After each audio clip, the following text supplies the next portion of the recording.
देश में corona virus संक्रमण की स्थिति एक बार फिर गंभीर हो रही है। आंकड़ों पर नजर डालें तो पता चलता है कि देश में वापस उसी स्थिति में लौट रहा है जिस स्थिति में हम करीब 6 महीने पहले थे। नए साल की शुरुआत के साथ देश में कोरोना संक्रमण के मामलों की संख्या में कमी आई थी, लेकिन वायरस की अगली लहर ने एक बार फिर स्थिति चिंताजनक कर दी है। देश में कोरोना की दूसरी लहर के बाद कोरोना खतरनाक स्तर पर पहुंच गया है। एक दिन में 90,000 केस रोजाना सामने आ रहे हैं। कुल 714 मरीजों की मौत और 44,202 मरीज डिस्चार्ज हुए हैं। देश में कुल मरीजों की संख्या 1,23,92,230 है। लगातार बढ़ते केस अब लॉकडाउन की घंटी बजा रहे हैं। अब तो कोरोना का विकराल रूप देख लोग खुद लॉकडाउन लगाने को कहने लगे हैं। फरवरी अंत तक इन मामलों में जो इजाफा शुरू हुआ उसकी तस्वीर सबके सामने है। देश में एक बार फिर लॉकडाउन की चर्चा शुरू हो गई है।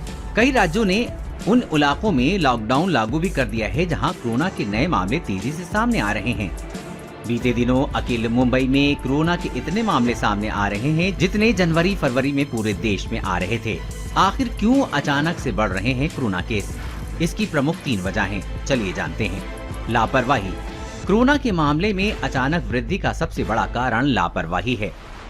वैक्सीन आने के साथ ही लोगों ने मास्क पहनना और शारीरिक दूरी जैसे नियमों का पालन करना बंद कर दिया। नतीजा हम सबके सामने है। नए स्ट्रेन। कोरोना वायरस के नए स्ट्रेन ने भी इसमें भूमिका निभाई है। ब्रिटेन और दक्षिण अफ्रीका में पाए गए वायरस की संक्रामक क्षमता पहले के मुकाबले 70% अधिक बताई जा रही है, जिससे संक्रमण तेजी से बढ़ा है। प्रतिबंधों में ढील।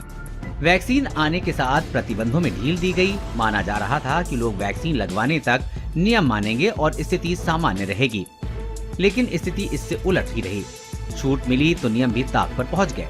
वहीं कोरोना के नए मामलों में तेजी के साथ एक चिंता का विषय जांच भी है। कुछ जगहों पर ऐसे मामले सामने आए हैं जहां RT-PCR जांच में कोरोना वायरस पकड़ में ही नहीं आ रहा है। ऐसे लोगों की RT-PCR जांच तो नेगेटिव आ रही है, लेकिन उनका CT स्कैन कराने पर फेफड़ों में संक्रमण का पता चल रहा है। राजस्थान में ऐसे कई मामले सामने आए हैं। ऐसे में एक बड़ी चुनौती जांच का नया और प्रभावी तरीका विकसित करने की है। अब जब हालात ऐसे बनते जा रहे हैं तो जान बचाने के लिए लॉकडाउन ही इसका समाधान है।